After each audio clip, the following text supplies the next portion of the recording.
إن الحمد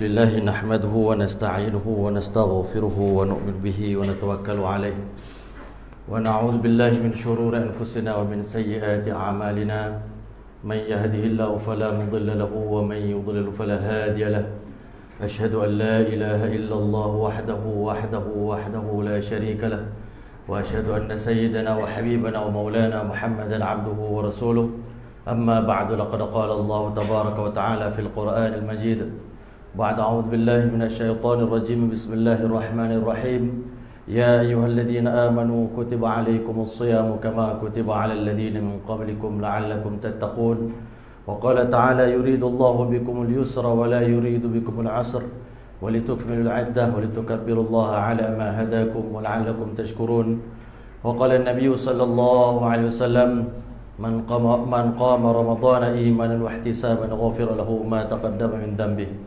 صدق الله العظيم وصدق رسوله النبي الكريم ونحن على ذلك من الشاهدين والشاكرين والحمد لله رب العالمين. Assalamualaikum warahmatullahi taala wabarakatuh. Yang saya muliakan Tuan Imam Barisan Ahli Jawatan Kuasa Surau Al-Muttaqin, Tuan Pengerusi Timbalan Nazir, pimpinan-pimpinan agama, pimpinan-pimpinan masyarakat, tuan-tuan haji, puan-puan hajah, muslimin, muslimat, hadirin hadirat yang dirahmati oleh Allah SWT sekalian. Alhamdulillah, thumma alhamdulillah. Marilah sama-sama kita memanjatkan setinggi-tinggi, sedalam-dalam puji dan syukur yang tidak terhingga kehadrat Allah SWT, kerana dengan kasih sayang dan rahmatnya 50,000 tahun sebelum dunia diciptakan, Allah Subhanahu wa taala telah menulis di Lauhul Mahfuz bahawasanya saya dan tuan-tuan dan puan-puan sekalian akan dilahirkan sebagai seorang manusia. Ketika mana Allah nak ciptakan manusia, ulama bagi tahu ada dua makhluk yang seakan-akan tak bersetuju dengan penciptaan manusia. Syaitan sudah tentu kerana dengki dan hasad pada manusia, dia tak suka dengan penciptaan Nabi Adam. Kerana bila ada Adam, maka automatik ada saingan dalam hidup dia. Dan lebih-lebih lagi Allah telah muliakan Adam lebih daripada Iblis. Sedangkan Adam baru diciptakan tak pernah beribadah kepada Allah. Kenapa aku yang telah lama beribadah kepada Allah diperintahkan untuk bersujud kepada Adam? Satu lagi makhluk yang seakan-akan tak bersetuju, bukan dia tak bersetuju, tapi kerana dia tak faham apa hikmah penciptaan manusia, adalah para malaikat.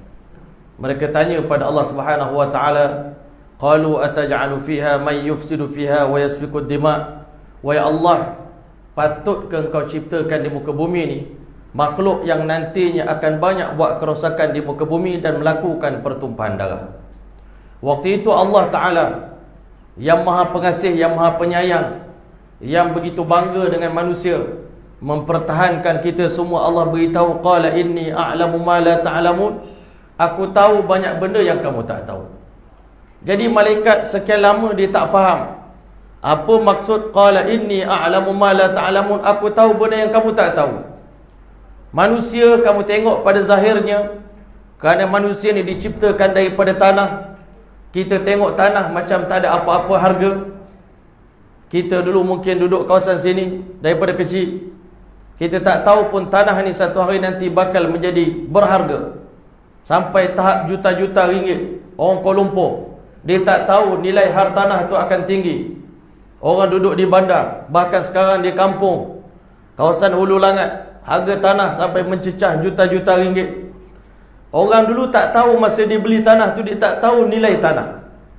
Makhluk-makhluk yang lain pun tak tahu apa kehebatan manusia. Manusia diciptakan daripada tanah. Sebelum diusahakan, nilai dia tak ada.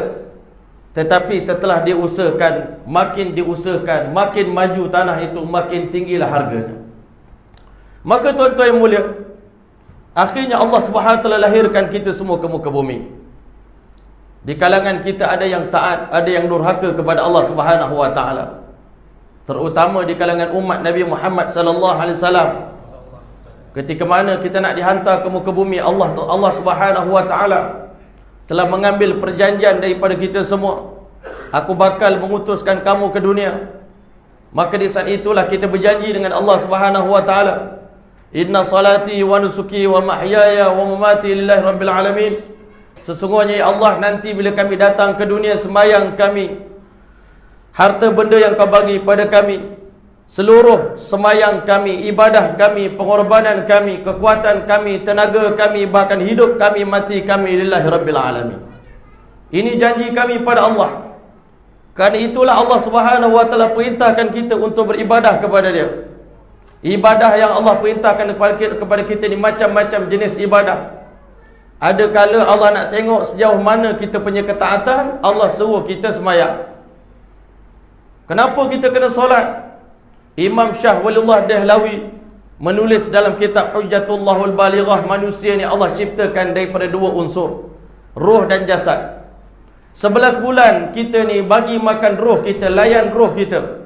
Bahkan ada manusia seumur hidup dilayan roh dia. Makan bagi kenyang, pakaian bagi cantik, kenderaan bagi sedap, rumah bagi besar. Dia layan kehendak nafsu dia. Nak pergi ke mana dia pergi, nak buat apa dia buat.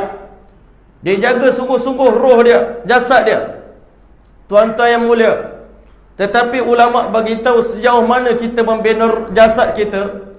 Daripada kita lahir, kita bina jasad kita. Jasad kita makan susu ibu kita umur 2 tahun. Lepas umur 2 tahun kita mula makan nasi. Daripada kita umur 2 tahun sampai umur 40, jasad kita terus membesar dengan kuat. Saya baru ni saya sempat bagi tazkirah kepada geng-geng player bola, pemain bola Malaysia, Melaka United, Masya Allah. Kita pergi dekat dia orang, bagi sedikit tazkirah. Saya kata hari ni alhamdulillah dari segi pembangunan fizikal, dari segi orang kata fitness, alhamdulillah tuan-tuan semua gagah perkasa, Masya Allah. Mungkin laju, pantas, lari, stamina. Tetapi Allah buat satu keputusan, memasuki umur 40, badan kita dah mula menjadi lemah. Dan akhirnya tuan-tuan, selepas umur 40, lagi banyak kita makan ubat, maka lagi banyak penyakit, Masya Allah. Lagi merosot badan kita. Mata yang dulu cerah, dah lama-lama jadi rabut. Dulu ingatan kuat. Kami ni dulu belajar tahfiz, tuan-tuan, boleh baca Quran 10 juz sehari. Sekarang ni nak baca 1 juz pun susah. Sebab apa? Ingatan dah tak apa nak kuat. Tengah-tengah makan daging, tiba-tiba gigi pecah, patah. Itu apa petanda, tuan-tuan? Badan kita dah mula reput, tuan-tuan. Sebab itu tuan-tuan, Nabi-Nabi datang, dia tak suruh kita membina jasad. Orang bukan Islam, dia tak dapat wahyu, memang dia fikir kita tak boleh lemah, kita tak boleh tua, kita tak boleh, orang kata nampak tak lawa, nanti orang tak sayang dekat kita. Kita kena jaga kita punya penampilan. Ini kefahaman orang bukan Islam, dan dia menganggap itulah hakikat kebahagiaan dia. Tetapi Allah Ta'ala letak kebahagiaan yang hakiki ini hanya dalam amalan-amalan agama, dalam perintah-perintah Allah. Roh manusia berasal daripada langit, daripada alam malakut. Dan roh ini hanya akan kenyang dan tenang dan bahagia apabila didapat makanan yang berasal daripada langit. Macam mana jasad kita daripada tanah, hanya boleh dikenyangkan perut kita ni dengan nasi, dengan gandum. Terutama orang Melayu, tuan-tuan, kalau buka puasa tak makan nasi, dia kata belum berbuka lagi ni Ustaz. Maknanya tak makan nasi lagi. Kalau makan nasi, baru nama makan. Tuan-tuan yang mulia, roh kita daripada langit. Wa yas'alunaka 'anil ruh. Manusia bertanya kepada engkau, wahai Muhammad, tentang roh. Qul ruhu min amri rabbi. Roh ni urusan Allah, dan dia kenyang min amri rabbi, dengan perintah-perintah Allah. Roh kita ni kenyang bila kita sembahyang, bila kita puasa, bila kita zikir, bila kita baca Quran, bila kita iktikaf, duduk dalam majlis ilmu, bila kita sedekah, bila kita berdoa, bila kita menangis di tengah malam, qiyamul lail. Roh kita akan kenyang sekenyang-kenyangnya. Tak percaya tuan-tuan, tengok masa kita pergi haji, pergi umrah. Perut kita lapar, tapi kita tak rasa lapar. Pagi tak makan, tengah hari tak makan, malam tak makan. Sebab apa? Roh kita dapat makanan.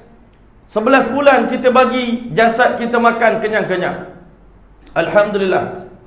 Kan? Terutama macam kami ni ustaz-ustaz, Masya Allah. Dulu zaman kami kecil, dulu belajar tahfiz, orang tanya dah besar esok nak makan apa. Sekarang ni orang tanya hari ni ustaz nak makan apa. Kan? 3 kali sarapan pagi, 3 kali makan tengah hari, 3 kali makan malam. Lepas makan malam di masjid, pergi makan malam dekat restoran dengan kawan-kawan kat luar. Lepas makan, oh ada lagi sikit cokodok ni, ada lagi makan lain pula. Tuan-tuan, badan kita ni Masya Allah, makin lama makin besar tuan-tuan. Tetapi yang masalahnya tuan-tuan, roh kita kurus, roh kita dalam kelaparan. Sebab itu Allah buat bulan Ramadan bulan untuk kita membina roh kita. Kerana hakikat manusia itu bukanlah jasad. Bila kita mati, badan kita ni kita simpan, kita buang. Isteri kita sayang-sayang dekat kita pun paling lama dia boleh simpan badan kita ni 1 hari di rumah. Lepas pada itu dia terpaksa hantar kita ke tanah perkuburan. Waktu itu yang akan menyeberangi, akan mengharungi perjalanan menuju ke padang mahsyar alam akhirat 91,500 tahun perjalanan adalah roh kita bersendirian. Sebab itu tuan-tuan mulia, sangat zalim dan sangat kejam orang yang mana di dunia ni dibiarkan roh dia kelaparan, roh dia nak makan. Imam Syah Waliullah Dahlawi beritahu roh ni kena makan. Dan orang kata yang menyebabkan roh ni akan sakit, roh ni akan gelisah adalah dosa dan maksiat. Dia kata macam mana kita ni, kalau malam karang makan nasi tuan-tuan sebelum tidur, tiba-tiba nanti malam karang tuan-tuan tidur dalam keadaan tak basuh tangan. Rasa macam mana? Makan nasi, lepas tu tak basuh tangan, tidur. Rasa macam mana? Tak selesa. Begitulah tuan-tuan, roh manusia yang buat dosa di siang hari, malam hari dia tidur dalam keadaan tidak bertaubat, tak sembahyang sunat taubat, tidak istighfar, tidak minta ampun pada Allah. Roh tadi sentiasa dalam keadaan rimas, dalam keadaan gelisah, dalam keadaan tidak tenang. Sebab itulah Allah Ta'ala jadikan bulan Ramadan ni bulan untuk kita minta ampun pada Allah, bulan untuk kita minta ampun tiap-tiap malam. Nabi beritahu Allah turun ke langit yang pertama. Bulan Ramadan ni bulan yang sangat istimewa tuan-tuan, bulan yang penuh dengan keberkatan. Ulama kata betapa mulianya umat Nabi Muhammad ni tuan-tuan, untuk bagi semangat dekat kita. Allah Subhanahu wa taala sendiri bagi turun, bagi semangat dekat kita, bagi support dekat kita, bagi motivasi dekat kita. Tiap-tiap malam Allah beritahu, Nabi beritahu satu suara di langit akan datang, ya baghiyal khairi aqbil, wahai pemburu kebaikan, maju, maju, maju. Allah suruh kita tingkatkan lagi ibadah kita. Allah tak nak kita ni mati dalam keadaan darjat kita rendah. Allah Ta'ala panjangkan umur kita sekali lagi tahun ini. Cuba lagi, tak dapat tahun lepas, cuba lagi tahun ini. Naik lagi, naik lagi, naik lagi. Sebab roh manusia ni tuan-tuan, ulama' beritahu, apabila diusahakan ke atas roh kita, satu hari nanti Allah Ta'ala akan buktikan kepada kita, roh ni selepas mati, dia bukan jatuh ke bawah, dia naik ke langit. Sebab itu malam Isra' wal Mi'raj, Allah dah tunjuk pada Rasulullah, siapa yang membina roh, ini dia punya hasil depan mata kamu. Kamu tengok di mana darjat Nabi Adam. Ya Allah, aku tengok Nabi Adam berada di langit yang pertama, wahai Allah. Orang yang membina roh, Allah angkat dia tinggi tuan-tuan. Kalau bina jasad, boleh lompat tinggi setara mana tuan-tuan? Esok nak lintas titian sirat, kalau di dunia ni kita pemain sukan kita ni lompat jauh. Saya pernah pergi mandi dekat Langkawi dengan kawan-kawan. Saya kata cuba, ini pulau kat depan tu je, Thailand kat depan tu, ini Langkawi. Cuba lari kuat-kuat, laju, lompat sampai tak seberang sana, paling tinggi 3 langkah. Saya kata macam mana kita lompat titian sirat? 1500 tahun tebing sini sampai tebing sana. Ia akan berjalan, itu adalah roh manusia. Roh yang dibina di dunia ini dengan kekuatan yang kuat. Allah buktikan malam itu Nabi tengok, ya Allah, mulianya Nabi Adam. Tinggi orang yang membina roh ni, roh dia naik, naik, naik, naik. Sebab itu 5 kali sehari semalam roh kita dijemput untuk bersolat kepada Allah Ta'ala. Roh kita naik ke langit, beribadah bersama dengan para malaikat. Nabi Adam tengok, Nabi Muhammad tengok. Di langit yang kedua ada Nabi Yahya dengan Nabi Isa AS. Langit yang ketiga ada Nabi Allah Yusuf AS. Di langit yang keempat ada Nabi Allah Idris AS. Di langit yang kelima ada Nabi Allah Harun AS. Di langit yang keenam ada Nabi Allah Musa AS. waktu Nabi pergi, Nabi tengok insan yang paling tinggi darjatnya di sisi Allah adalah Nabi Allah Ibrahim AS di langit yang ketujuh. Allah letakkan roh dia selepas dia mati beribadah di Baitul Ma'mur bersama dengan para malaikat. Allahu Akbar. Nabi Muhammad tengok, ya Allah, hebatnya manusia ni kalau dia membina roh dia, Masya Allah. Tetapi pada malam itu yang hebat bukanlah Nabi Ibrahim AS. Yang hebat adalah Nabi kita Muhammad SAW. Siapa yang membina roh, Allah telah buktikan pada malam Isra wal Mi'raj, roh yang kuat mampu masuk ke alam Jabarut, menembusi 70 hijab cahaya, bertemu dengan Allah di arasy Allah Subhanahu wa taala, tidak lain dan tidak bukan adalah Nabi kita Muhammad sallallahu alaihi wasallam. Sebab itu nabi-nabi datang ajar kita supaya membina roh. Roh inilah perlu dikenyangkan, ghizaur roh, diberikan makanan kepada dia. Bila kita bagi makan pada dia, dia akan tenang. Dia akan jadi nafsul mutmainnah, jiwa yang tenang. Nanti jiwa yang tenang bila balik jumpa dengan Allah, Allah sambut dia. Ya ayyatuhan nafsul mutmainnah, irji'i ila rabbiki radiyatan mardiyah. Baliklah hari ini, pulanglah ke pangkuan Tuhan kamu dalam keadaan engkau redha dan dalam keadaan engkau diredai. Fadkhuli fi ibadi wadkhuli jannati. Masuk dalam hamba-Ku sekarang, buat persiapan untuk masuk ke syurga-Ku. Tetapi tuan-tuan mulia, hari ini Allah bagi kita tak nampak. Benda ini dirahsiakan oleh Allah. Allah beritahu, fala ta'lamu nafsu ma ukhfiya lahum min qurrati ayun. Tak ada siapa pun yang mengetahui apa bentuk nikmat yang sedang Allah simpan sebagai surprise untuk kita dalam syurga. Tetapi yang penting, Nabi ceritakan kepada kita, punya sekali Allah ni nak bagi kita berjaya, punya Allah Ta'ala nak tolong kita, nak suruh kita dapat kejayaan dalam dunia, tuan-tuan. Untuk umat Nabi Muhammad, hanya di bulan Ramadan, engkau nak semayang, engkau nak buat ibadat, aku tak nak apa-apa gangguan. Aku tangkap syaitan, aku lempar mereka semua dalam laut. Aku tutup ke 7 pintu neraka, aku buka ke 8 pintu syurga. Dan tiap-tiap malam, kata Nabi, untuk umat Nabi Muhammad, wa yuzayyanu lahumul jannah kulla yaumin. Setiap hari Allah hias syurga kita 70 kali ganda lebih indah, lebih cantik daripada hari semalam. Tuan-tuan mulia, masjid tuan-tuan ni kalau nak renovate 70 kali, agak-agaknya macam mana cantik ni tuan-tuan. Kalau masjid ni hari-hari 70 kali renovation, esok renovate lagi, lusa renovate lagi, 30 hari 30 kali renovation, tahun depan renovate lagi. Ini baru sekali renovate dah macam ni. Tuan-tuan, syurga kita, sampai syurga pun sendiri penasaran.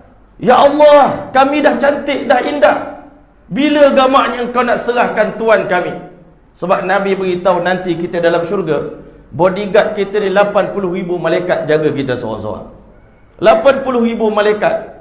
Dalam syurga, siapa nak rompak kita? Siapa nak ambil barang kita, motor kita, kereta kita? Tak ada orang nak pecah. Syurga kita tu seluas 10 kali ganda dunia, paling kecil tuan-tuan. Kerajaan kita sendiri, tuan-tuan yang mulia, syurga kita dihiasi. Syurga tanya, ya Allah, bila gamaknya engkau nak serahkan kami punya Tuhan? Kami dah cantik, kami dah indah, bidadari hari-hari makin rindu dengan kita. Tuan-tuan, wildan rindu dengan kita, syurga kita rindu dengan kita. Tuan-tuan yang mulia, Allah jawab, bersabar sebentar wahai syurga. Aku nak biar hamba-Ku di dunia sekarang ni, bagi dia tingkatkan lagi darjat dia. Kawan dia yang meninggal dunia tahun lepas, setakat itu saja syurga dia. Tetapi untuk hamba yang masih hidup lagi tahun ini, aku biarkan mereka sembahyang tarawih. Aku nak mereka tambah lagi sembahyang tahajud, tambah lagi sembahyang witir, tambah lagi sembahyang duha, tambah lagi sembahyang isyraq, tambah lagi sembahyang awabin. Baca Quran, satu ayat satu darjat, satu ayat satu darjat. Fa inna manzilataka 'inda akhir ayatin taqra'uha. Allah beritahu pada orang hafiz Quran, baca Quran, lagi naik satu darjat, satu ayat satu darjat dalam syurga. Satu darjat bezanya 500 tahun perjalanan antara langit dengan bumi. Tuan-tuan yang mulia, inilah rahmat yang Allah bagi pada kita yang sekarang ni kita tak perasan. Sebab itu ulama kata ada 4 golongan yang berpuasa. Golongan yang pertama, dia berpuasa tuan-tuan, dia tak perasan. Rupanya kita ni dah masuk bulan Ramadan, rupanya tak perasan. Rupanya kena sahur dah pagi ni, dah tarawih dah kita ni, dia tak perasan. Jadi tuan-tuan, golongan ni dia habis Ramadan ke tak habis Ramadan ke, tak ada apa-apa beza. Bahkan dia bagi orang ni, bulan puasa itulah bulan musibah bagi dia. Kena lapar, kena bangun pagi, bini beletir, suruh bangun sahur. Kan? Allah, leceh betul lah kena bangun sahur. Leceh betul lah kena pergi sembahyang tarawih. Kalau tak pergi, inilah setahun sekali nak pergi. Kan? Tuan, rasa terpaksa buat. Ini golongan dia tak akan dapat apa-apa. Sedangkan Allah beritahu dalam Quran ada 5 tujuan aku suruh kamu berpuasa. Yang pertama, aku nak kamu jadi golongan muttaqin, golongan yang bertakwa. Bahkan dalam sembahyang kita doa bukan nak suruh jadi orang muttaqin. Waj'alna lil muttaqina imama, jadikan kami imam, ketua bagi orang bertakwa. Sebab apa tuan-tuan? Yauma nahsyurul muttaqina ila rahmani wafda. Orang muttaqin nanti balik daripada mahsyar, dia ada jemaah-jemaah dia berjalan menuju kepada mahsyar. Innalil muttaqina 'inda rabbihim jannatin na'im. Innalil muttaqina mafaza. Janji syurga semua untuk orang bertakwa. Sebab itu Allah suruh kita ni berpuasa sehingga datang perasaan takut dan harap kepada Allah dalam hati kita. Golongan yang kedua yang berpuasa, ulama kata golongan yang berpuasa dalam keadaan penuh iman di dada, mengharapkan janji-janji Allah dan takut kepada azab Allah Subhanahu wa taala. Ini golongan yang kedua. Hati dia yad'una rabbahum khaufan wa tama'an. Dia menyembah Allah dalam keadaan takut dan harap. Harap sangat Allah terima ibadah kita. Sebab itu ulama beritahu amalan orang soleh terdahulu, kata Imam Ibn Rajab Al-Hambali, 6 bulan sebelum masuk bulan puasa dia doa pada Allah, Allah waballighna Ramadan, ya Allah panjangkan umur kami 6 bulan sebelum datang bulan puasa, ya Allah jumpakan kami dengan bulan puasa, dengan bulan Ramadan. Lepas tuan-tuan hujung-hujung bulan Ramadan 6 bulan pula dia berdoa, setengah tahun berdoa, ya Allah terimalah ibadah-ibadah yang kami buat dalam bulan Ramadan. Maklumlah ibadah kita ni sedang mana sangat tuan-tuan. Tapi tuan-tuan, hebat tak hebat kita ni tuan-tuan, Syekh Athaillah Sakandari, dia punya Syekh Sa'id Ramadan Al-Buti, pensyarah kepada kitab Hikam tuan-tuan, dia beritahu kita dengan Allah Ta'ala ni macam mana seorang ayah dengan seorang anak. Ayah ni dia nak anak dia jadi baik. Ayah ni terlalu kaya, banyak syarikat-syarikat, kilang-kilang besar-besar. Ayah dia satu orang billionaire, dan dia terfikir harta yang aku ada ni aku nak bagi ke anak-anak aku semua. Tapi aku nak anak aku ni jadi orang baik. Jadi dia kumpul anak-anak dia beritahu semua adik-beradik, dengar sini baik-baik, Abah Long ni anak kesayangan Abah. Abah nak tengok dia jadi baik. Abah nak suka tengok dia jadi orang yang dermawan, murah, dermawan, murah hati dia. Jadi sebab itu Abah nak dia ni bersedekah, banyakkan buat baik. Nanti bila dia buat baik, Abah berjanji akan bagi semua harta-harta Abah ni dekat dia. Allah dengan kita macam itulah. Allah kata dekat malaikat-malaikat, ini manusia ni hamba kesayangan aku. Syurga yang aku buat ni memang untuk mereka, tetapi aku nak sikit je bukti, proof. Mereka buktikan pada aku bahawasanya mereka ni akan taat kepada aku. Jadi tuan-tuan, anak ni bila dengar Abah dia cerita macam tu, malam tu dia berazam, besok hari insya-Allah Ta'ala saya berazam saya nak sedekah banyak-banyak. Tapi duit dia ada RM10 je tuan-tuan. Anak RM10 dalam poket. Abah dia dapat tahu malam tu anak dia nak bersedekah besok hari. Abah dia letak duit RM1000 dalam poket. Letak dalam poket anak dia RM1000. Anak-anak bangun pagi seluk poket, semalam dalam poket RM10. Ini RM1000 ni duit siapa bagi? Ini mesti bapa aku bubur ni. Kita dengan Allah, Allah bagi kita semangat, kelebihan bulan puasa. Kalau kamu buat, kamu dapat syurga.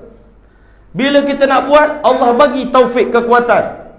Daripada mampu baca setengah juz, tiba-tiba dapat baca 3 juz. Ini bukan saya punya kekuatan, bukan power saya ni. Selalu nak sembahyang tengah malam mengantuk, tiba-tiba bila masuk bulan Ramadan, laju je sembahyang tahajud 3 jam boleh. Alhamdulillah, syukur pada Allah. Boleh baca Quran, khatam Quran. Selama bulan lain payah nak khatam Quran. Orang lelaki lambat sikit, orang perempuan laju, masya-Allah. Bulan puasa ni kadang-kadang saya balik-balik rumah tanya rumah, juz berapa nak? Alhamdulillah abang juz 18 abang. Abang yang Al-Hafiz ni pun lambat. Awak dah 18 juz. Alhamdulillah, syukur pada Allah. Tuan-tuan yang mulia, bulan tak puasa, tak ada. Bulan puasa jadi kuat. Lagi-lagi kalau kita pergi umrah, tuan-tuan. Bila pergi umrah, kadang-kadang yang nakal-nakal dekat Malaysia ni, bila pergi umrah, pukul 1 pagi dah pergi dah. Ustaz tak nak pergi lagi. Oi, pukul 1 ni bang. Tak apa, Ustaz tidur dulu, kami pergi pukul 1. Nak pergi Raudah malam. Masya Allah. Ini Allah bagi kekuatan. Bila dia buat, anak tadi pun ambil duit bapak dia, sedekah bagi. Macam kita lah, kekuatan yang Allah bagi ni kita ambil, kita guna tuan-tuan. Bila kita guna tuan-tuan, anak dia balik ke rumah, abah dia kumpul semua anak-anak. Alhamdulillah, kamu tengok hari ni, syabas anak abah. Anak abah satu orang yang baik, satu orang yang hebat. Anak abah ni dipuji melantun. Anak ada depan adik-beradik yang lain. Allah dengan kita macam tu lah. Sekarang ni bila Allah sedang tengok kita punya perlombaan, Allah sedang bangga depan para malaikat. Fa innallaha yubahi bikumul malaikat. Wahai malaikat-malaikat, mari sini. Ingat tak dulu sebelum aku ciptakan manusia, hampa semua tak puas hati kan? Korang semua tak puas hati kan? Korang semua komplain, kata nanti manusia ni buat dosa lah, buat jahat lah. Sekarang ni dekat dunia kau tengok, dia orang tengah buat apa? Dia orang tengah tadarus, ya Allah. Dia orang tengah tahajud, ya Allah. Dia orang berlapar kerana-Mu, ya Allah. Habis tu, sekarang betul lah aku kata, qala inni a'lamu ma la ta'lamun. Aku tahu benda yang kamu tak tahu. Kan? Masya Allah, malaikat kata kami memang bersalah, wahai Allah. Nanti pagi raya kami akan datang minta maaf dekat mereka. Sebab itu tuan-tuan, pagi-pagi raya disunatkan kita ni pergi raya, pergi jalan lain, balik jalan lain. Waktu itu tuan-tuan malaikat duduk tepi jalan, Tuan maafkan kami ya, kita tak nampak. Sebab itu tuan-tuan, malam Lailatul Qadar, Allah hantar malaikat Jibril turun bawa bendera daripada langit tuan-tuan, pacakkan di atas Kaabah. Waktu itu tuan-tuan, malaikat Jibril suruh malaikat-malaikat ni bertebaran di seluruh dunia. Kamu berjabat tangan dengan manusia yang beribadah kepada Allah pada malam ini, malam Lailatul Qadar. Masya Allah tuan-tuan mulia, orang yang mana malaikat jumpa pada malam Lailatul Qadar tengah sibuk sembahyang tahajud, tengah sibuk berdoa kepada Allah, beribadah di tengah malam, malaikat tadi akan bersalam dengan mereka. Dan ulama beritahu, tanda orang yang mendapat salam dari malaikat, hati dia akan merasa sayu, tiba-tiba tuan-tuan tak sedar air mata mengalir. Itu tanda orang telah mendapat salam daripada malaikat Jibril AS. Sebab itulah tuan-tuan, ini semua limpah kurnia Allah. Bulan Ramadan ni tak tahu nak ceritalah tuan-tuan, keberkatan bulan Ramadan ini. Jadi sebab itulah Nabi beritahu, orang yang paling celaka adalah orang yang mana berakhirnya bulan Ramadan ni tak dapat keampunan daripada Allah Ta'ala. Bulan puasa ni Allah tolong kita umat Nabi Muhammad. Allah tengok dia ni dah lah berdosa banyak, istighfar tak mau, tapi Allah Ta'ala hantar sekumpulan binatang-binatang tolong istighfarkan untuk kita. Nabi kata daripada kita mula bersahur sampai berbuka puasa, semua binatang-binatang, serangga-serangga, ikan-ikan dalam laut, binatang dalam hutan memohon, ya Allah ampunkanlah dosa umat Muhammad yang sedang berpuasa. Allah suruh malaikat-malaikat yang memikul arash, bulan puasa berhenti pikul arash. Kerja kamu sekarang mengaminkan doa umat Nabi Muhammad yang sedang berdoa. Aminkan ya Allah, terimalah ya Allah doa mereka. Cuma Allah tengok hamba aku ni tak mau berdoa. Aku suruh berdoa tak nak doa, aku suruh istighfar pun tak nak istighfar. Tak tahulah kalau bulan Ramadan pun tak nak buat juga, bulan lain tak tahulah kan. Bulan Ramadan aku dah bagi peluang, langit terbuka luas, hari-hari amalan kita naik ke langit. Dan terutama malam Lailatul Qadar, fiha yufraqu kullu amrin hakim. Allah sebenarnya malam Lailatul Qadar tu malam Allah membagi takdir setahun akan datang. Takdir kita akan datang. Orang Malaysia sekarang risau, ekonomi tengah teruk, tengah menangis, menega, payah sekarang ni, duit susah. Tuan-tuan, keputusan bukan Perdana Menteri buat, keputusan Allah yang buat. Amalan tahun lepas daripada Lailatul Qadar tahun lepas yang kita terima tahun ini adalah amalan yang telah dibahagi-bahagikan malam Lailatul Qadar tahun lepas sampai tahun ini. Setahun punya keadaan Allah telah tentukan malam Lailatul Qadar berdasarkan amalan sebelum Lailatul Qadar. Amalan Lailatul Qadar itu dibahagikan takdir Allah sepanjang setahun.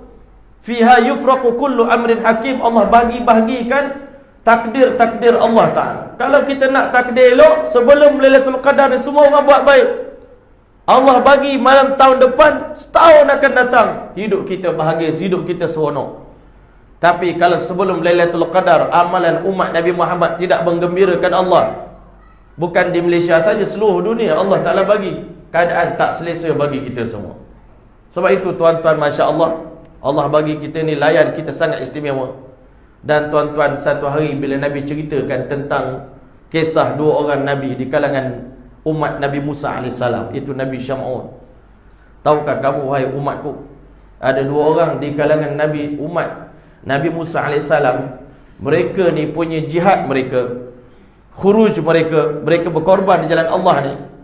Hari ni kita kata orang keluar 4 bulan, mana dia punya dalil dia 4 bulan? 40 hari 3 hari. Tuan-tuan boleh, Nabi Syam'un dia keluar 1000 bulan. 1000 bulan di jalan Allah Ta'ala. Jadi sahabat Nabi bila dengar cerita ni, tuan-tuan, dia cemburu. Ya Allah, untungnya dia orang dapat 1000 bulan. Kenapa umur dia panjang? 500 tahun umur dia, satu trip 80 tahun dia keluar. Lepas tu dia balik. Itu baru dia punya ibadah khuruj dia saja, jihad dia saja. Belum masuk lagi semayang lagi, belum masuk lagi puasa lagi. Kalau campur-campur, berapa ribu bulan dia beribadah kepada Allah. Jadi sahabat Nabi dah kecil hati, tuan-tuan. Macam kita ni, kita kecil hati kalau orang dapat duit banyak. Kita kecil hati, kecewa kita, Masya Allah, dengar orang sana kampung sebelah dapat allowance, kita tak dapat. Orang kampung sebelah dapat itu, dapat ini, kita kampung kita tak dapat. Kita marah, cemburu, tuan-tuan. Sahabat Nabi dengar Nabi orang dulu boleh ibadah 1000 bulan, kita ni umur 60 tahun. Dia punya satu trip ibadah habis dah umur kita, tuan-tuan. 60 tahun. Umur kita 60 tahun, di trip dia ibadah dia 80 tahun. Satu ibadah dah habis umur kita dah. Kerana kesedihan para sahabat, Allah nak hiburkan hati mereka. Allah beritahu pada Rasulullah SAW, wahai Muhammad, jangan bimbang, jangan panik. Aku dah berjanji kepada engkau, umat Nabi Muhammad paling tinggi dalam syurga. Umat Nabi Muhammad paling ramai dalam syurga. Sebab itu aku bagi kamu package rangsangan. Package rangsangan iaitu, tuan-tuan, bulan Ramadan, semua amalan sunat dikira fardu. Dan semua amalan fardu dilipat kali gandakan kepada 70 kali ganda. Tuan-tuan, dah puas hati ke? Tuan-tuan yang mulia, kita tak faham. Sebab kita ni tak tahu nilai akhirat.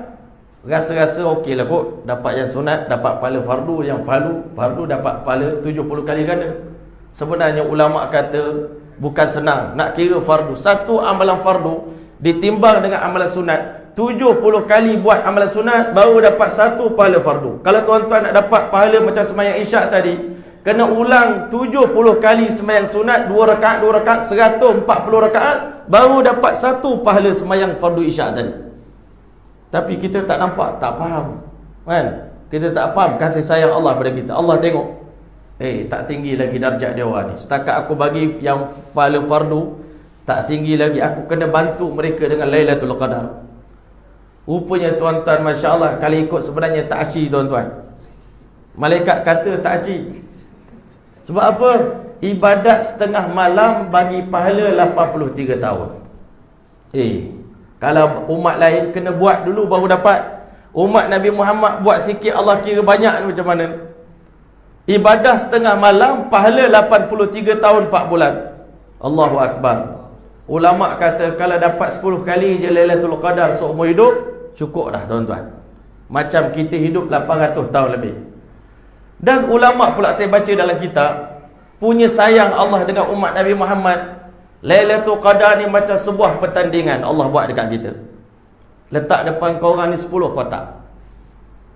10 kotak ni, siapa-siapa pun boleh join pertandingan ini. Masya Allah. Dalam banyak-banyak kotak ni, aku letak satu kotak di dalamnya 83 juta. 83 juta ringgit. Nak kira lah, nak berapa juta ke, nak berapa bilion ke, nak berapa trilion ke, bubuh lah dalam tu. Jadi sekarang ni, aku izinkan kamu semua ni, pertandingan dia, tuan-tuan cari mana satu dalam 10 kotak ni. Masya Allah, tuan-tuan, duit yang ada tu. Siapa yang buka kotak tu dan tiba-tiba nampak duit itu, maka Allah kata bawa baliklah. Itu punya, kamu punya, Masya Allah. Itu duit kamu yang punya. Tuan-tuan yang mulia, Allah punya sayang. Kalau Allah letak 365 hari setahun, kamu carilah Lailatul Qadar selama setahun. Adalah dalam banyak-banyak malam tu, adalah satu malam. Rasa-rasa kita cari tak tuan-tuan? Biarlah wali-wali Allah lah yang cari. Kita ni orang kampung kan, umat yang lemah iman ni kan. Jadi biarlah orang lain carilah. Kalau Allah letak sebulan pun belum tentu kita nak cari. Tapi Allah Ta'ala letak 10 hari saja dalam setahun, kamu carilah Lailatul Qadar. Nabi Muhammad pula sayang dekat kita, letak pula kelu-kelu. Carilah malam ganjil. Oh, malam ganjil. Okey. Malam ganjil pula malam 23, malam 27. Tuan-tuan yang mulia, ya Allah, kalau tak buat juga, tak cari juga, tak dapat juga, tak tahulah korang ni macam mana, kan? Allah lah cakap kita. Tuan-tuan yang mulia, tak tahulah nak cerita. 10 malam aku bagi.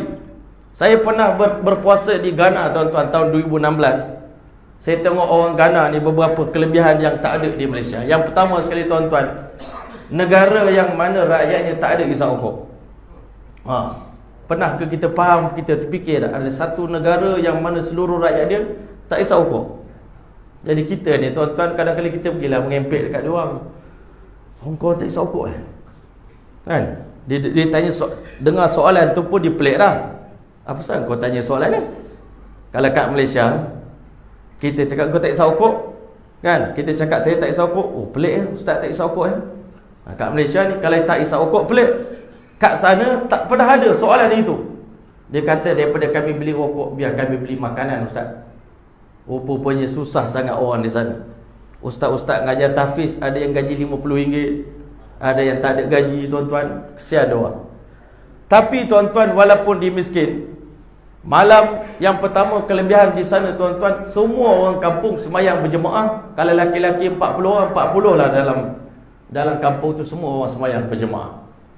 Saya kata ini satu kelebihan. Yang kedua, yang ketiga, kita tengok dia orang ni fanatik dengan Quran. Orang tua masuk masjid, sembahyang tahiyatul masjid 2 rakaat, buka Quran, tak sembang, baca Quran. Budak kecil satu Quran, 5 orang kumun Quran, cium Quran, baca Quran. Dia macam tak tahu nak buat apa dah dengan Quran ni, terlalu sayang dengan Quran. Saya kata kat Malaysia tak jumpa suasana macam ni. Pergi stesen bas, semua orang pegang Quran. Kalau kat Malaysia semua orang pegang, tuan-tuan, semua pegang handphone. Dalam masjid pun pegang handphone juga. Malu dengan dia orang. Kalau dia orang datang Malaysia tengok kita ni, berat ni. Kan? Tuan-tuan yang mulia, di stesen bas, pergi ke kedai runcit, tukar kedai runcit tengah baca Quran. Pergi pasar-pasar, semua orang tengah pegang Quran. Ya Allah, Akbar. Ajib. Saya tengok satu orang budak muda pegang Quran 3 jam, dia berdiri tengah malam sembahyang tahajud. Allahu Akbar. Malam tarawih, tuan-tuan, kita tengok juga. Kebetulan masa tu Piala Dunia World Cup, negara Ghana masuk qualified untuk Piala Dunia. Malam tu Ghana lawan. Saya tengok kok kalau kat Malaysia ni, tuan-tuan, Selangor lawan mana-mana, ramai hilang tarawih, tuan-tuan. Ini tepat waktu tarawih ni, saya perhati tak ada kurang pun masjid.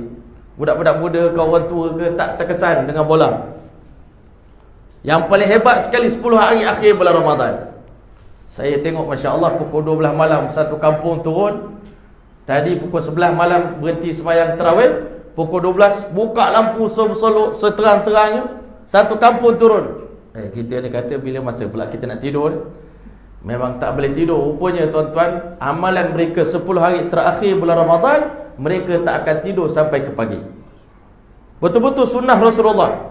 Nabi kita Muhammad SAW 10 hari terakhir, ahyal layla kullahu, Nabi hidupkan seluruh malam, wa ayqaz ahlahu, Nabi bangunkan semua ahli keluarga dia. Bangun Fatimah, wahai bangun Ali, bangun Aisyah, bangun semua orang. Jangan tengok aku seorang je semayang beribadat, kamu pun nak masuk syurga, kamu pun nak selamat daripada api neraka. Bangun, bangun.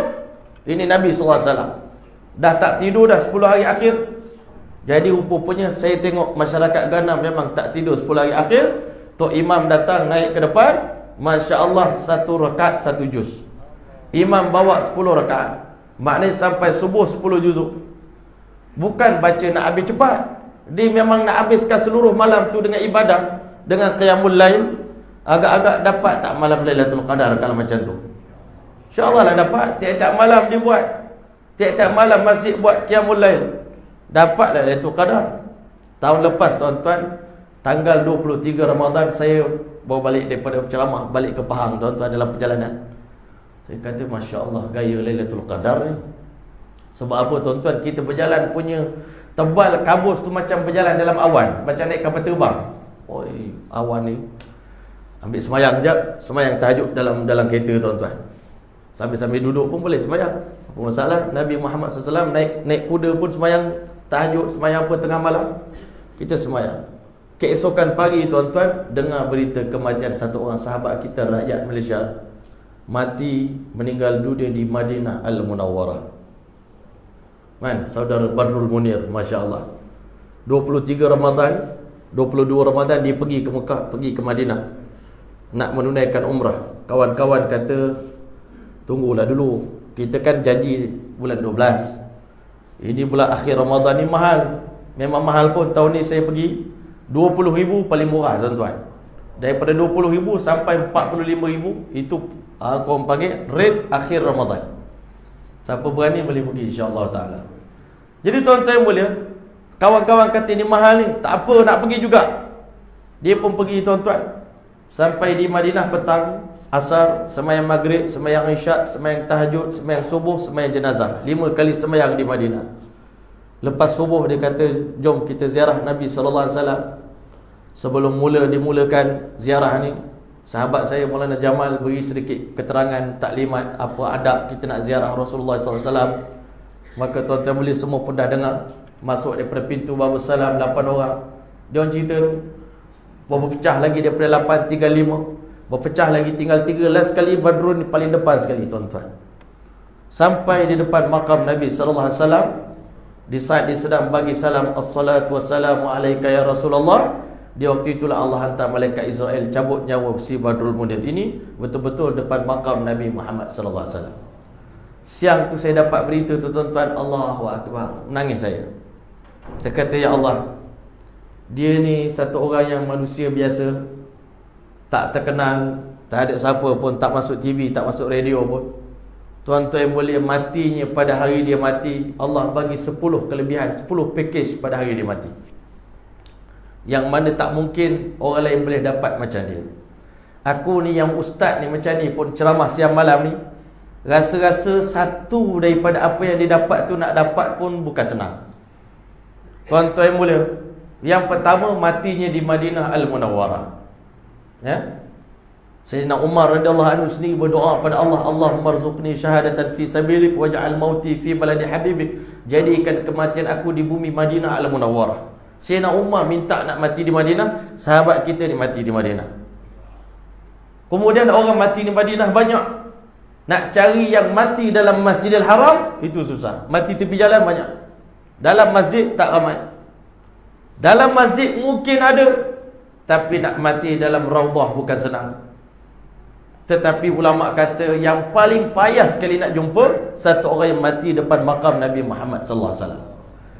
Kisah yang sebelum ni pernah kita dengar dulu-dululah. Zaman tabi'in dulu, satu orang tabi'in beritahu Siti Aisyah, aku nak ziarah Rasulullah sallallahu alaihi wasallam, nak tengok makam Nabi. Siti Aisyah pun buka makam Nabi sallallahu alaihi wasallam. Orang tadi kerana terlalu rindu dengan Nabi Muhammad sallallahu alaihi wasallam, tengok makam Nabi terus jatuh meninggal dunia depan makam Rasulullah. Itu satu kisah yang kita dengar. Sekarang di akhir zaman, tahun 2018, kita dengar seorang rakyat Malaysia, budak muda tuan-tuan, meninggal dunia depan makam Nabi Muhammad sallallahu alaihi wasallam. Kita tak rasa cemburu ke tuan-tuan? Tak rasa ke rasa, ya Allah, untungnya dia. Kita hari ni tak tahu lagi mati di mana. Tuan-tuan, yang seterusnya tuan-tuan, matinya berlaku tu pada hari Jumaat 23 Ramadan, malam semalamnya malam Lailatul Qadar. Dapat ditanam di kuburan Baqi', Jannatul Baqi', taman syurga, bersebelahan dengan makam Sayyidina Uthman bin Affan, sebelah sini makam Ahlul Bait. Ini tuan-tuan orang yang beribadah kepada Allah dalam keadaan rindu dan harap kepada Allah Ta'ala. Ini Allah bagi kematian yang istimewa. Yang ketiga tuan-tuan, ada orang yang berpuasa dalam keadaan rindu kepada Allah. Ini orang yang ibadat dalam keadaan rindu pada Allah. Dia tak penat. Hari ini yang jadi penat ni tuan-tuan, kerana kita tak rindu pada Allah, tak rindu pada Nabi. Sebab tu semayang tarawih sikit, kita menguap tuan-tuan. kan, menguap, mengeluh, menggeliat. Tuan-tuan, Allahu Akbar. Kalau kita tengok Nabi Muhammad beribadah dalam bulan Ramadan ni, Masya Allah, isteri Nabi kata masuk bulan puasa Rasulullah dah tak kenal anak bini dah. Tak kenal lah. Beritahu pada isteri, wahai adinda-adinda semua, 11 bulan kekanda dah bermesra dengan kamu, tolong bagi sebulan ini abang berehat, abang nak jumpa Allah, abang nak bermunajat dengan Allah. Kejap lagi Jibril nak turun ni, abang kena buat persediaan.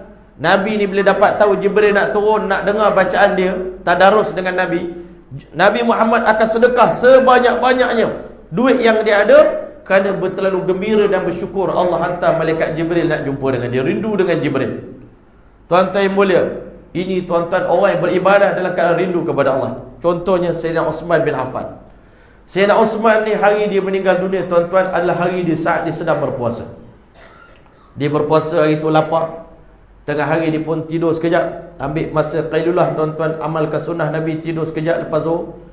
Masa itulah dia bermimpi Rasulullah SAW datang dalam mimpi dia, wahai Osman, tak nak ke engkau berbuka puasa petang ini bersama dengan aku dan Abu Bakar dan Umar? Tak nak ke buka puasa dengan kami? Sayyidina Osman kata, ya Rasulullah, dah lama aku rindu dengan Tuan, berbelas-belas tahun aku tunggu saat ini. Maka hari ini bila Tuan offer pada saya sanggup meninggalkan insan-insan yang saya kasih. Saya sanggup tinggalkan rakyat jelata semata-mata nak berbuka puasa dengan Nabi Muhammad SAW, merindu dengan Nabi. Tuan-tuan yang mulia, waktu lepas pada tu dia bangun, dia baca Quran.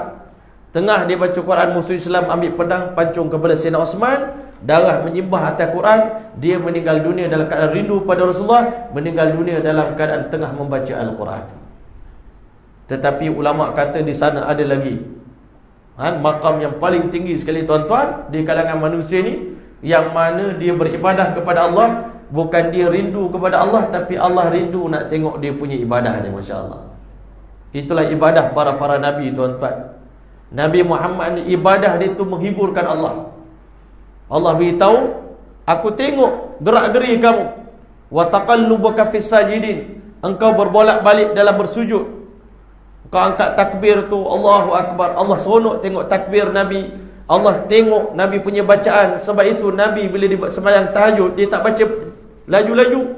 Siti Aisyah kata, fala tas'al an husnihinna wa tulhin. Kamu jangan tanya panjang mana bacaan Aisyah, sedap macam mana bacaan dia, sukar dia gambarkan. Sebab itu tuan-tuan dirahmati oleh Allah sekalian, nak jadi golongan mahbubiyah, golongan yang kita ibadah, Allah rindu dengan kita, ulama kata tak ada cara lain melainkan kita kena ubah Ramadan kita sama macam Ramadan Nabi Muhammad sallallahu alaihi wasallam. Hari ini kita selalu dengar sallu kama raaitumuni usalli. Semayanglah macam mana kamu tengok aku semayang. Tapi kita tak pernah faham macam mana Nabi berpuasa. Nabi Muhammad macam mana? Masuk malam pertama dah pecuk dah, tuan-tuan. Kita ni dah malam ke-7 dan 7 ke-8. Ke-9 dah. Tapi tak pecuk-pecuk lagi, tak start pun lagi ni. Ada ni baru orang kata wamak, baru ni yang kita buat sekarang ni baru wamak. Kalau sahabat-sahabat Nabi tengok dia orang ni tak start lagi. Sebab itulah tuan-tuan rahmati oleh Allah, orang yang betul-betul mengharungi bulan Ramadan sepenuhnya, tuan-tuan, tak ada satu detik pun dihabiskan dengan kekosongan. Nanti akhir bulan Ramadan nak pergi ni bukan gembira. Sekarang ni kita orang Malaysia terbalik. Ramadan datang sedih, Ramadan nak pergi happy. Kan? Sambut lagu raya seminggu sebelum nak raya dah keluar lagu raya. Dah tak ingat dah tengah puasa ni. Tuan-tuan yang mulia, tetapi orang yang betul-betul mengharungi bulan Ramadan, hari raya tu dia akan menangis, sedih, tuan-tuan, tak tahu tahun depan dapat ke tidak lagi menyambut Ramadan. Dan terakhir sekali, saya nak berkongsi dengan tuan-tuan falsafah Ramadan dan Aidul Fitri. Satu orang bertanya kepada seorang alim, kan? Maulana Yusuf Kandahlawi rahmatullah alaih, seorang alim di India sana, tuan guru, apa hikmah berpuasa dan menyambut hari raya? Kenapa Allah suruh kita berpuasa sebulan, lepas tu Allah wajibkan kita pula sambut hari raya? Kalau kita hari ni tak faham benda kot, kan? Apa puasa, kenapa berlapar, kenapa kena raya, kenapa kena wajib makan kuih apa semua? Rupanya tuan-tuan yang mulia, hikmah dia Allah SWT nak beritahu kepada kita, mesej, wahai hamba-Ku, jadikanlah seluruh hidup kamu mulai daripada saat ini sampai kamu mati, sampai akhir hayat kamu, jadikan hidup kamu seluruhnya macam bulan Ramadan. Amalan yang kita dah buat dalam bulan Ramadan, Kita banyak buat ibadat pada Allah, dosa kita tinggalkan. Sabarkan nafsu kita ni sampai mati je. Dan nak mati itu pula bukan lama. Ulama kata kalau esok, sampai esok je dah. Nak ibadat, nak puasa, nak baca Quran. Cuma iblis ni dia letakkan hati kita, Ustaz, lama betul nak jadi orang baik ni Ustaz. Lama betul nak semayang ni. Rasa lama benar. Tuan-tuan yang mulia, nanti bila kita masuk syurga tuan-tuan, kita pula minta pada Allah nak balik ke dunia, nak semayang, nak puasa, nak buat apa balik. Menyesal bila masuk syurga esok. Rupanya dalam syurga dah tak boleh puasa lagi dah. Sebab apa tuan-tuan? Siapa yang menjadi hidup dia seumpama Ramadan, Allah jadikan hidup dia selepas mati seumpama Aidul Fitri. Kan? Hari-hari hari raya. Hari-hari hari raya. Syurga yang dah tak sabar nak nanti kita ni, ya Allah, sekarang kau dah bagi dia pada kami, habis kami tak bagi dia tidur. Tuan-tuan, sebab itu bila kita masuk dalam kubur, malaikat cakap tidur sekejap kan. Tidur sekejap tahu. Nanti masuk syurga kau tak boleh tidur dah. Kan? Habis dah. Bila dari kacau kita tuan-tuan, tak boleh nak tidur. Ajak jalan sana, ajak tengok ke sana, kebun sana, ajak jalan makan angin, bang cantik bang. Tak boleh tidur kita tuan-tuan. Jadi tuan-tuan, bila kita masuk di dalam syurga nanti, hari pertama Nabi beritahu, Allah Ta'ala sediakan hidangan Dhiyafatur Rahman. Allah Ta'ala nak sambut kita ni tuan-tuan. Allah sediakan 60,000 jenis menu makanan. Sarapan pagi yang pertama dalam syurga. Allah nak jamu sungguh-sungguh. Dan semua makanan itu bi akwabin wa abariqa wa ka'sin min ma'in, pinggan mangkuk semua daripada emas. Tengoklah sudu emas, semua emas. Sekarang ni dalam banyak-banyak hidangan ni, Nabi kata ada 2 hidangan yang paling istimewa sekali Allah sediakan. Yang pertama, satu kumpulan orang Yahudi datang jumpa Rasulullah, ya Rasulullah, ma tuhfatul jannah, apakah hidangan menu yang paling lazat dalam syurga yang Allah nak bagi hari pertama ahli syurga masuk dalam syurga? Ini orang panggil menu istimewa. Maka Nabi menjawab, kabidun nun, hati ikan paus. Masya Allah, Allah bagi makan pada ahli syurga. Lepas tu, lepas makan-makan sikit nanti, Allah tambah pula dengan lembu daripada lembu bakar, daripada lembu syurga Allah Subhanahu Wa Taala.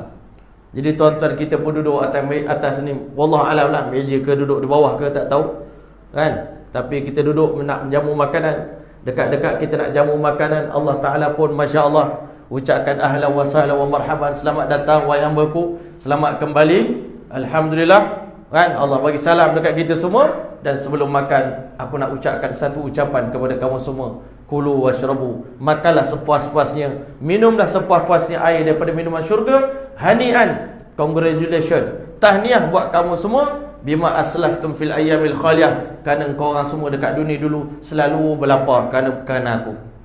Tuan-tuan, kita umat akhir zaman ni tunduk malu. Betulkah aku ni rajin lapar ya Allah? Kalau sahabat-sahabat Nabi ya, Rasulullah ya, banyak lapar, selalu ikat perut dengan batu. Rasulullah ya, betul lah kan, selalu banyak lapar di dunia. Kita ni umat akhir zaman banyak kenyang. Sebenarnya Allah Ta'ala cakap tu dekat para sahabat, tapi kerana kita duduk satu meja dengan dia orang, kira kau orang rangkum sekali lah juga, kira insyaAllah.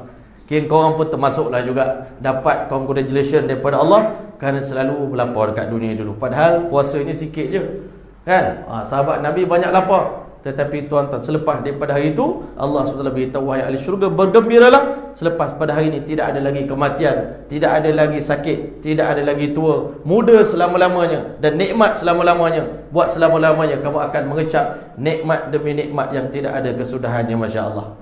Sebab itulah tuan-tuan, sebelum kita mati lah, kita nak cubalah, jangan sampai nanti masuk syurga, ya Allah, menyesal nak balik ke dunia. Ya Allah, kenapa menyesal? Banyaknya kami tak buat ibadat dulu dekat dunia. Kalau kami buat banyak-banyak, dah tentu syurga kami ni bukan syurga sekarang, boleh dapat tinggi lagi. Masya Allah.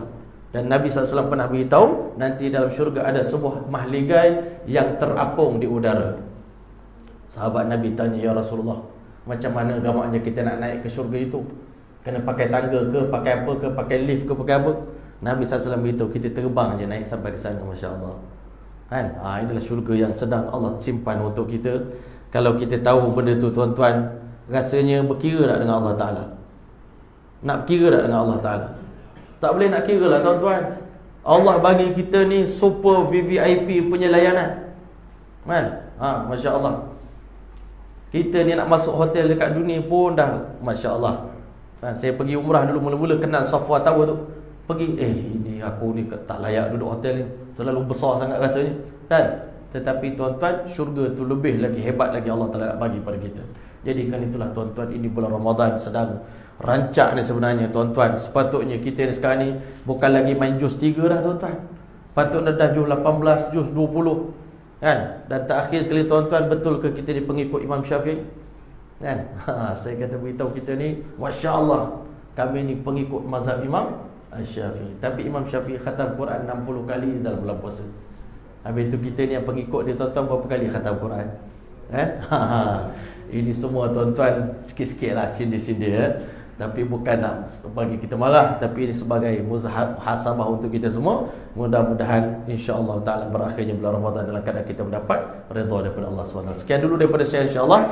Aqulu qawli hadza wastaghfirullahal azim li wa lakum wa lisa'il muslimina wal muslimat fastaghfiruhu innahu ghafurur rahim. Wassalamualaikum warahmatullahi wabarakatuh. A'udzu billahi minasyaitonir rajim. Bismillahirrahmanirrahim. Allahumma ij'al jam'ana hadza jam'an marhuma wa tafarraqana min ba'di tafarruqan ma'suma wa la taj'al fina wa la minna shaqiyyan wa la mahruma bimanika wa fadlika wa karamika bi rahmatika ya arhamar rahimin. Allahumma jamilna bil 'afwi wassalam wa haqiqna bit taqwa wal istiqamah wa a'idna min mujibatin nadama fil ali wal mal innaka 'ala kulli shay'in qadir. Rabbana la tuzigh qulubana ba'da idh hadaytana wa hab lana min ladunka rahmah innaka antal wahhab. اللهم أعنا على ذكرك وشكرك وحسن عبادتك. اللهم وفقنا وفق المسلمين جميعا لما تحب وترضى من القول والعمل والفعل والنية والهدى إنك على كل شيء قدير. اللهم ارحمنا بالقرآن العظيم واجعله لنا إماما ونورا وهدى ورحمة. اللهم ذكرنا منه ما نسينا وعلمنا منه ما جهلنا وارزقنا تلاوته آناء الليل وأطراف النهار واجعله لنا حجة يا رب العالمين. اللهم علمنا ما ينفعنا وانفعنا بما علمتنا وارزقنا علما. اللهم اختم لنا بحسن الخاتمة ولا تختم علينا يا الله بسوء الخاتمة. اللهم اجعلنا ممن ختمت له من شهر رمضان بغفرانك. اللهم اعتق رقابنا ورقاب آبائنا وأمهاتنا وأجدادنا من النار. ربنا آتنا في الدنيا حسنة وفي الآخرة حسنة وقنا عذاب النار. سبحان ربك رب العزة عما يصفون وسلام على المرسلين والحمد لله رب العالمين. تقبل الله منكم.